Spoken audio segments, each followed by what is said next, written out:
अस्सलाम वालेकुम, good evening. आज एसडीपीआई के लीडर्स जनाब अशरफ मौलवी की क़यादत में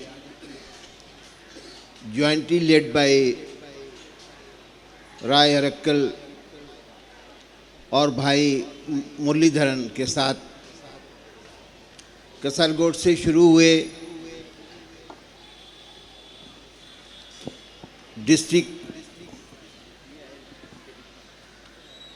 पब्लिक कॉन्फ्रेंसेस जो त्रिवेंद्रम में इख्तिताम पजीर होंगी यानी ख़त्म होंगी, आज उसी कड़ी के 13 कॉन्फ्रेंस में मैं आपके दरमियान आकर बहुत खुशी महसूस करता हूँ। ये कॉन्फ्रेंस और ये जो मौजूदा मूवमेंट है, इसका मकसद है टू रिक्लेम द नेशन। ये एसडीपीआई की हिम्मत है कि ऐसे हालात में जब सारा मुल्क डर गया है, कुछ एसिमिलेट हमें कर लेना चाहते हैं और कुछ लोग मीठा जहर मीठी गोली देके हमें सुला देना चाहते हैं। ऐसे में जो लीडरशिप है यहाँ पर और जिसकी एक लंबी फहरिस्त है, मैं माफ़ी चाहता हूँ क्योंकि यहाँ पर एक बहुत एबल लीडरशिप है केरला में और हर शख्स अपने आप में एक लीडर है। उनके नाम लेकर हम जो थोड़ा सा वक्त है उसमें उसकी जगह पे दूसरी बात करते हैं। जब हमारा मुल्क आज़ाद हुआ तो उस वक्त कांग्रेस की क़यादत ऐसे लोगों के हाथ में थी जो पैदाइश की बुनियाद पर, जन्म की बुनियाद पर लोगों में छोटा और बड़ा मानते हैं। पैदाइश की बुनियाद पर ये तय होता है कि सोसाइटी में उसका मुकाम क्या होगा, सोसाइटी में उसका प्लेस क्या होगा। उन लोगों ने जो मुल्क में प्रजातंत्र की बुनियाद रखी, उसका पूरा दारोमदार ज़ात की बुनियाद पर लोगों को फ़ायदा देना और ज़ात की बुनियाद पर लोगों को नुकसान देना था। लेकिन उसमें एक बहुत बड़ा ख्याल ये किया कि मुसलमानों को राजनीतिक मजबूती से दूर रखा जाए और ये जो उसूल सारे पॉलिटिकल पार्टीज़ ने तय कर लिया कि किसी भी मुसलमान को पॉलिटिकली एम्पावर्ड नहीं होने देना है। अभी तो हम एक ऐसे फासिस्ट गवर्नमेंट और ऑर्गेनाइजेशन के खिलाफ ये to reclaim the nation movement चला रहे हैं। लेकिन आप देखिए ज़रा, जो दूसरे लोग हैं, जो अल्टरनेटिव हैं, इंडियन नेशनल कांग्रेस, उनका क्या हाल है? उनका हाल ये है कि वो मुसलमान को अपनी पार्टी की लीडरशिप से दूर रखना चाहते हैं। एक वक्त में कांग्रेस के सबसे बड़े लीडर जो नेहरू गांधी फैमिली के बहुत नज़दीक थे, अहमद पटेल साहब, आज उनके बच्चों को कांग्रेस अपने स्टेज पर भी नहीं चढ़ने देती है। और ऐसा ही अभी आपने पढ़ा होगा कि उन्होंने सलमान खुर्शीद का भी टिकट काट दिया, जो कि वर्किंग कमेटी में है और बहुत लायक आदमी हैं, सुप्रीम कोर्ट के बहुत बड़े वकील हैं। मेरा मकसद दो बातें कह के ये है कि बीजेपी तो क्या, कांग्रेस या इस तरह की वो सारी पार्टियां जो अपने को सेकुलर कहती हैं, उनमें भी मुसलमानों की कोई इज्जत नहीं है, सारे वीकर सेक्शंस की कोई इज्जत नहीं है, ईसाई क्रिश्चियंस की कोई इज्जत नहीं है, और दूसरे जो पढ़े लिखे लोग हैं उनकी भी कोई इज्जत नहीं है। क्योंकि फैसले एक शख्स एक फैमिली में होते हैं, वहां पे भी कोई उम्मीद नजर नहीं आती। अगर एक पार्टी बदलती है तो दूसरी पार्टी भी जो आती है उसके भी प्रेजुडिसेस, जो पूर्वाग्रह हैं, वो वैसे ही हैं। अब जो पार्टी इस वक्त हुकूमत में है, वो जब प्रोग्राम अपने सामने ला रही है तो वो एकदम से प्रोग्राम नहीं पैदा हो गए, उसके पीछे एक थ्योरी है। और किताबें, जो किताबें हैं उनमें दो का जिक्र करना ज़रूरी है। एक है वी अब नेशन हु डिफाइंड, और दूसरी बंच ऑफ थॉट। ये किताब आरएसएस के दूसरे लीडर डॉक्टर हेडगेवार के बाद जो लीडर बने, उनका नाम गोलवलकर था, उन्होंने लिखी हैं। उन्होंने लिखा है कि मुसलमानों के अधिकार हिंदुओं के बराबर नहीं हो सकते, क्रिश्चियंस के अधिकार हिंदुओं के बराबर नहीं हो सकते, और ये जो प्रोग्रेसिव्स हैं, यानी कि बैकवर्ड क्लास के जो पढ़े लिखे लोग हैं, शेड्यूल कास्ट के पढ़े लिखे लोग हैं, ट्राइबल्स के जो पढ़े लिखे लोग हैं, उन्हें प्रोग्रेसिव कहते हैं, उनके अधिकार हिंदुओं के बराबर नहीं हो सकते। उन्होंने आगे लिखा कि इसके लिए सबसे पहले हम मुसलमानों को डिफीट देंगे, शिकस्त देंगे, हराएंगे, और जब हरा लेंगे तब हम तय करेंगे कि उनके अधिकार कितने होंगे। और आगे लिखा है, यकीनन वो अधिकार, बिला शक वो अधिकार हिंदुओं के बराबर नहीं होंगे। यानी कि भारत में गोलवलकर थ्योरी के मुताबिक मुसलमान एक सेकेंड क्लास सिटीजन बन के रहेंगे, और उसके बाद ईसाई भी सेकेंड क्लास सिटीजन बन के रहेंगे, और वो सारे लोग जिनकी राय अलग होगी वो सेकेंड क्लास सिटीजन बन के रहेंगे। आप जानते हैं जो ये थ्योरी है, इसे गोलवलकर थ्योरी कहते हैं। और जब से बीजेपी सरकार में आई है, इसी थ्योरी को अपने प्रोग्राम्स के जरिए इम्प्लीमेंट कर रही है।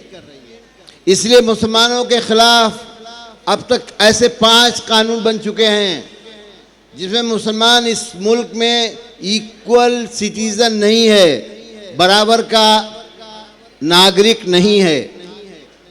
उसके वीज़ा के कानून अलग हैं। अगर ज़्यादा दिनों वीज़ा के सिलसिले में लेके फॉरेन में रहे तो उनको ज़्यादा पैसे देना पड़ेंगे।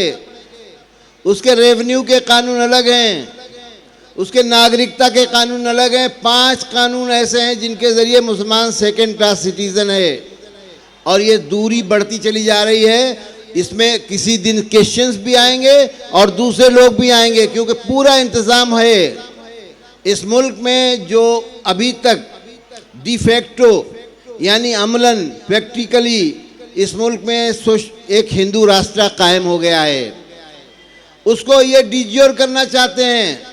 इसीलिए एक नई पार्लियामेंट बनाई है, और पार्लियामेंट में सुप्रीम जो है वो कॉन्स्टिट्यूशन नहीं है।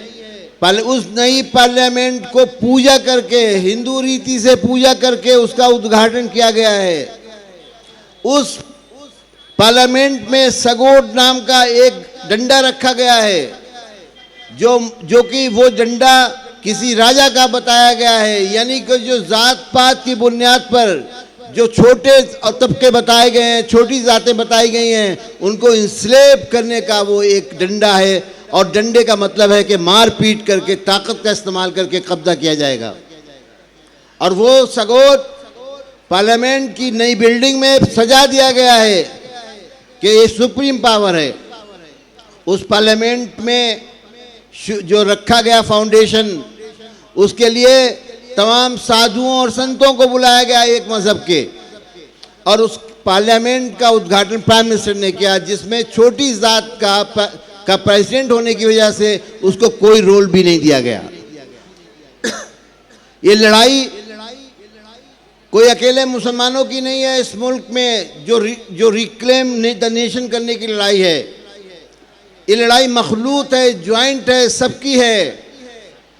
और एसडीपीआई इस मुल्क में एक सबसे फॉर्मिडेबल यूनिफाइंग फोर्स बन के उभर रही है। इसका छोटा सा नज़ारा आपने देखा जब मौलवी अशरफ मौलवी के साथ एक क्रिश्चियन राय अक्कर और शेड्यूल कास्ट मुरलीधरन साहब मौजूद हैं, और इस बात की ज़मानत है कि यहाँ की लीडरशिप मखलूत है, ज्वाइंट है, सबकी है। ये जो एसडीपीआई का उभार इमरजेंस है पूरे मुल्क में, ये इस बात की ज़मानत है कि मुल्क में अब कोई दूसरी पार्टी बची नहीं है जो बहुत मजबूती के साथ इस मुल्क के अनकॉन्स्टिट्यूशनल अनडेमोक्रेटिक फोर्सेस का मुकाबला कर पाएं। आज केरल में जिस तरह से मुनज़्ज़म हुई है पार्टी, उससे लोगों के कान बहुत खड़े हो गए हैं। इसलिए वो इस पार्टी को नुकसान करना चाहते हैं, एजेंसीज का इस्तेमाल करना चाहते हैं, कैरेक्टर असैसिनेशन करके, बुरी बुरी बातें फैला के, डरवा के, खौफ पैदा करके ये चाहते हैं कि किसी भी तरह से मुसलमानों का, ईसाइयों का, कमज़ोर तबक़ात का कोई ऐसा अलाइंस ना हो जाए, सोशल अलाइंस ना हो जाए जिससे घबराहट हो जाए और उनके पैर से ज़मीन निकल जाए। आप लोगों को अच्छी तरह से मालूम है, क्योंकि आप बहुत पढ़े लिखे और पॉलिटिकली अवेकेंड लोग हैं, कि ये लड़ाई अकेली कुछ लोगों के ज़रिए नहीं लड़ी जा सकती, क्योंकि जड़ें दुश्मनों की बहुत मजबूत हो गई हैं। और वो लोग जो विक्टिम्स हैं, जिनके खिलाफ शरारतें हो रही हैं, साजिशें हो रही हैं, षड्यंत्र किए जा रहे हैं, वही इस काम में फूट सोल्जर्स हैं, उनकी लड़ाई को मजबूत कर रहे हैं। यानी हमारे वो भाई जो बैकवर्ड हैं, जो दलित हैं, हमारे वो आदिवासी जिनकी आज़ादी की ये लड़ाई है, वो भी आज किसी बहकावे में आ जाते हैं। इसमें हमारा भी बहुत बड़ा रोल है। हमारा रोल ये है कि हम पड़ोस में, जिनके पड़ोस में रहते हैं, उनके बीच में खैर सगाली, हारमनी, दोस्ती, भाईचारा कायम करें। और एक बात को हमेशा ख्याल रखें कि कम्युनलिज्म हमेशा अगर ड्राइंग रूम से ख़त्म नहीं होगी, किचन से ख़त्म होगी। किचन का मतलब है औरतों से ख़त्म होगी। अगर हमारी औरतें अपनी पड़ोस की औरतों से अच्छे ताल्लुकात रखती हैं, उन तक ये बात पहुंचाती हैं कि पैदाइश की बुनियाद पर कोई बड़ा छोटा नहीं होता, और हम अपने कौल और फेल में फ़र्क ख़त्म कर देते हैं, जो साउथ इंडिया में कम है और नॉर्थ इंडिया में ज़्यादा है। क्योंकि नॉर्थ इंडिया में सोसाइटी ज़्यादातर से मसलक इमामों, ज़्यादातर से बिरादरियों, ज़ातों और पार्टी के बीच में, पॉलिटिकल पार्टियों के बीच में बटी हुई है। वहाँ पर 4 रोल जो हमारे ब्लॉक्स हैं वो 4 हैं। वहाँ पर मौलवी साहिबान पॉलिटिकली एम्पावरमेंट के ख़िलाफ़ काम करते हैं, किसी के स्टूजेस और एजेंट्स के तौर पे काम करते हैं। वहाँ पर जो दानिश्वरान हैं वो अपने लिए काम करते हैं, यानी इंटेलेक्चुअल्स जो हैं वो अपने लिए काम करते हैं, कम्युनिटी के लिए, सोसाइटी के लिए काम नहीं करते। वो लोग जो दूसरी पॉलिटिकल पार्टियों में हैं, उनका काम सिर्फ दरिया बिछाना होता है, लेकिन वो मुसलमानों को और कमज़ोर तबक़ात को बहका के वोट लेते हैं। वो लोग जो मुस्लिम इलाके जहाँ पर होते हैं कमज़ोर तबके, वहाँ पर पेटी क्रिमिनल्स डेवलप हो जाते हैं नॉर्थ इंडिया के शहरों और कस्बों में। और ये चारों ग्रुप मिलके मुसलमानों के राजनीतिक उत्थान के खिलाफ काम करते हैं। कैरेक्टर असैसिनेशन करते हैं और ये बताते हैं अगर आप मुसलमानों के लिए हक के लिए बात करें और कमज़ोर तबकात यानी वीकर सेक्शंस के लिए बात करें तो वो लोगों को बताते हैं कि इससे बड़ा नुकसान होने वाला है और हम ख़तरे में पड़ने वाले हैं। ये आज फैशन बन गया है। आज SDPI मुल्क के सबसे ज़्यादा सूबों में काम कर रही है। बीजेपी आप जानते हैं कि एक दूसरे कोई भी इसकी ताकत नहीं है, झूठ की बुनियाद पर इसका एजेंडा है और बहकाने की इसकी स्ट्रेटजी है। आप जानते हैं कि ये मुल्क में सिर्फ हिंदी बेल्ट में कुछ जगहों छोड़ के कहीं पर भी इनके पैर नहीं है जहां पर ये ताकतवर हों। लेकिन SDPI जिस तरह से काम कर रही है वो इस मुल्क की सबसे बड़ी पार्टी है कांग्रेस को छोड़ के, क्योंकि कांग्रेस की आज़ादी के बाद में जो स्ट्रक्चर मिला वो अभी भी है, मौजूद है, नाम निहाद है, कमज़ोर है, लेकिन है। लेकिन कांग्रेस पूरी तौर से एक असमंजस में है, कंफ्यूजन में है। उसका लीडर कभी कपड़े उतार कर धोती पहन के इस मंदिर जाता है, कभी उस मंदिर जाता है। उसका दूसरी लीडर दिन भर ये बात का एक वक्त में कसमें खाती रहती है कि हम हिंदू हैं, हम ब्राह्मण हैं, हम कश्मीरी ब्राह्मण हैं। उनके पास कोई आइडियोलॉजी नहीं बची है कांग्रेस के पास। वो एक तरह से मौका परस्त हो गए हैं और मौका परस्त कभी सरकारों को नहीं चलाते। मेरे दोस्तों और भाइयों और बहनों, आप जिस अंदाज में रास्ता दिखा रहे हैं पूरे मुल्क को, केरल के लोग मुनज़्ज़म होके, मुत्तहिद होके, यूनिटी कायम करके, डिसिप्लिन के साथ, वो बहुत बड़ी पूरे मुल्क के लिए सबक है, एक लेसन है। और मुझे उम्मीद है कि केरल में ही ये ताकत है कि वो रिक्लेम द नेशन का मूवमेंट चला सकते हैं। आज हमारा मुल्क बहुत मुश्किलों में है। आप जानते हैं कि वक्त पे बुलडोज़र पहुंच जाते हैं, जायदादें जब्त की जाती हैं, बगैर जुडिशियल प्रोसेस के जो कानूनी तरीक़ा है उसको बगैर अपनाए जायदादें की जाती हैं। और आपको मालूम है बहुत जद्दोजहद के बाद जब मुल्क बहुत परेशानी में था तो 1991 में प्लेसेस ऑफ वर्शिप एक्ट बनाया गया और उसमें ये कहा गया कि बाबरी मस्जिद के मसले को छोड़ के सारे मसलों पर ये कानून लागू होगा। जहाँ ये कहा गया कि 15 अगस्त 1947 पर जो इबादत गाहों का पोजीशन थी, उनका जो स्वरूप था वो चेंज नहीं किया जाएगा और जो ऐसा करने की कोशिश करेगी उसकी सज़ा होगी। लेकिन हमारे जो चीफ जस्टिस साहब हैं आज, उन्होंने एक बर्रों का छत्ता पे हमला कर दिया है ये कह के प्लेसेस ऑफ वर्शिप एक्ट के नेचर को असरटेन किया जा सकता है, उस पर बहस की जा सकती। जिस दिन से उन्होंने ये कहा उस दिन से एक नए तरह का हमला शुरू हो गया। ज्ञान बापी मस्जिद पे केस कर दिया गया और उसको हवा दे दी गई। उसी को के देखते देखते मथुरा ईदगाह पर केस हो गया। और आपकी जानकारी में ये होगा कि एक हफ्ते के अंदर बागपत में 100 बीघा ज़मीन मंदिर को दे दी गई जो दरगाह की थी बाय जुडिशियल आर्डर। उसी हफ्ते में मेहरोली में एक 600 बीघे की ज़मीन को जहाँ पर मदरसा और मस्जिद थे उसको ढा दिया गया, जो 4 बजे से सुबह से काम शुरू हुआ और 7 बजते बजते वहाँ पर बिल्कुल समतल कर दिया गया, लेबलिंग कर दी गई, वहाँ पर कुछ नहीं था। उसी हफ्ते में बनारस में 7 दिन के अंदर मस्जिद में पूजा का अख्तियार दे दिया गया। और उसी हफ्ते में हल्द्वानी में एक मदरसा और मस्जिद को शहीद कर दिया गया। ये जो डिस्ट्रैक्शन है, ये जो मुसलमानों पे हमला है, असल में ये उस तरह से है जैसे एक शिकारी जब दरिया में मछली पकड़ने जाता है तो अपने साथ एक छोटा सा गोश्त का टुकड़ा या छोटी मछली ले जाता है। उसका जो कोशिश है और उसका जो टारगेट है वो इस मुल्क के बहुत बड़ी आबादी यानी बैकवर्ड क्लास और शेड्यूल कास्ट और शेड्यूल ट्राइब्स हैं। मुसलमानों को इस्तेमाल किया जा रहा है एक छोटे से टुकड़े या छोटी सी मछली के जरिए जो कांटे में फंसाई जाती है। इससे ज़्यादा और कोई रोल मुसलमान का मुल्क में नहीं है। मुसलमान को प्रोवोकेशन के लिए, भड़काने के लिए, भोले भाले गैर मुसलमानों को भड़काने के लिए इस्तेमाल किया जाता है।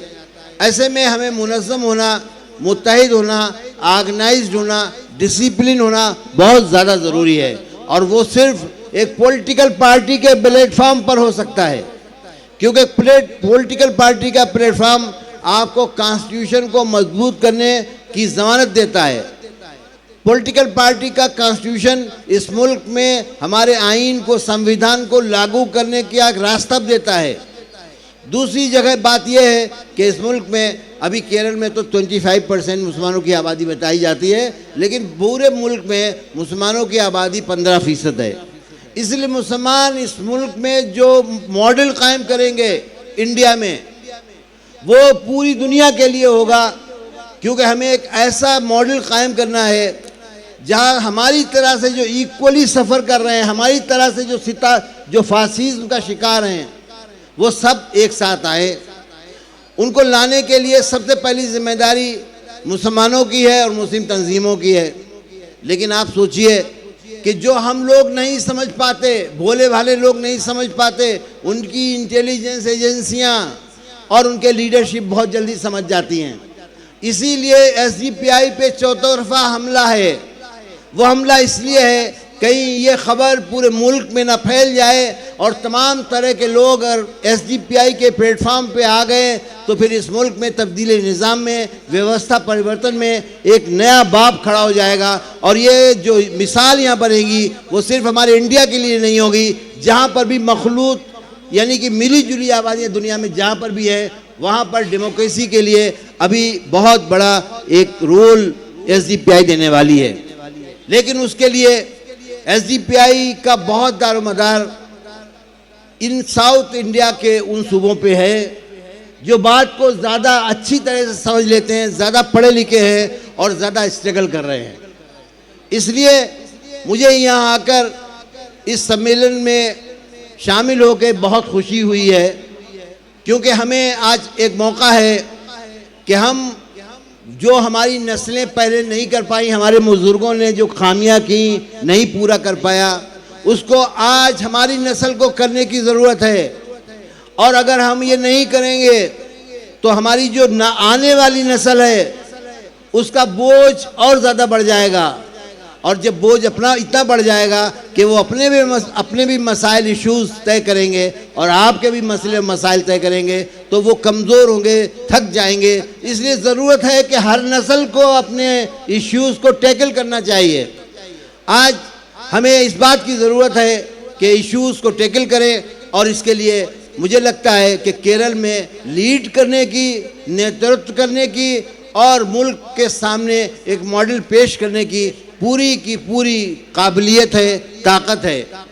मैं केरल के एसडीपीआई की लीडरशिप को तहे दिल से मुबारकबाद देता हूँ कि वो इन बुरे हालात में, जब हर तरफ से हमला है, हर जगह से हमें कुचलने के लिए साजिशें हैं, और उसमें जो हमारी इंटेलिजेंस एजेंसीज़ हैं उनको बुरी तरह से इस्तेमाल किया जा रहा है, क्योंकि इस मुल्क में जो कम्युनलिस्ट यानी संप्रदायवादी और कैपिटलिस्ट का नेक्सस हो गया है, गठजोड़ हो गया है, वो इस मुल्क को कहीं भी नहीं रहने दे रहा है। और ऐसे में एसडीपीआई अकेली ये ताकत बचती है जो न सिर्फ ये कि मुतवातर लगातार लड़ाई करती रहे, जद्दोजहद करती रहे और कॉन्स्टिट्यूशन को कायम करे, इस मुल्क में लागू करे। आज कॉन्स्टिट्यूशन को इम्प्लीमेंट कराना सबसे बड़ी जिम्मेदारी हमारी है, और इसको हम करेंगे, इंशाअल्लाह ज़रूर करेंगे।